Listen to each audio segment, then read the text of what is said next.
Hello, my name is Dan Griffith. I'm running for the Supreme Court here in the state of Minnesota. Sometimes I'm asked, well, wouldn't an appointment system be better?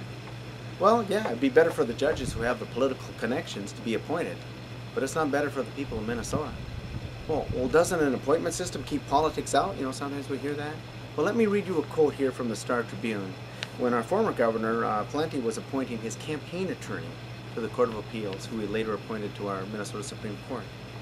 It says, quote, Ventura was Minnesota's only recent governor not to appoint close associates to the state judiciary.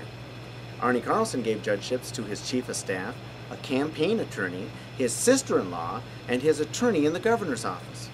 Rudy Perpich, Carlson's predecessor, named one of his former commissioners to the Supreme Court and his campaign manager to the district bench. Now, do we really think concentrating the power to select an entire branch of government into the hands of one politician will keep politics out of it? I don't think so. I put my trust in the people of Minnesota before I put it in the hands of one politician. Now, then why do we appoint our federal judges? Well, the idea behind that was really by Alexander Hamilton. He reasoned that since judges have neither the power of the purse or the sword, that they are actually the weakest branch and they don't need as much direct accountability. Well, has that really turned out to be true in our country? I don't think so. Recent decisions have shown that really, if there's ever a branch that we need to be paying our attention to, it's the judicial branch. And then, you ever wonder why? How is it that these people who are supposed to be so bright and know the law so well, they can look at the same Constitution written by the same people at the same time with the same intent and reach such radically different conclusions? How can you say that politics are not involved? Well, you know what? Our vote is our voice. And the future of the republic is in the hands of the American voter. That's what President Eisenhower said. Well, don't elections cost a lot of money? Well, yeah, they can cost some money. But you know what? 2 years ago, I ran a statewide race for the Court of Appeals and probably had about $10,000. But after speaking to folks like yourself and the people of Minnesota, I received almost 48.5% of the vote. We can win, and we don't need a lot of money to do it.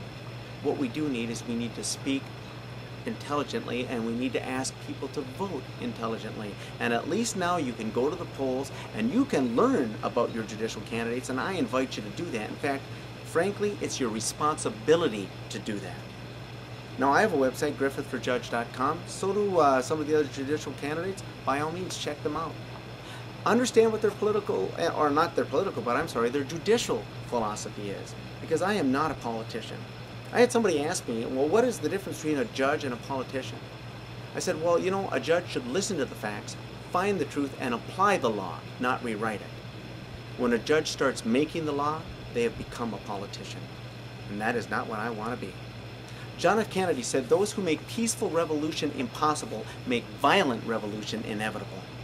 Well, I've served in the military like many of you, and I think we'd all rather have, fight this battle with an informed vote rather than the alternative. We the people, we want our voice to be heard, and our vote is our voice.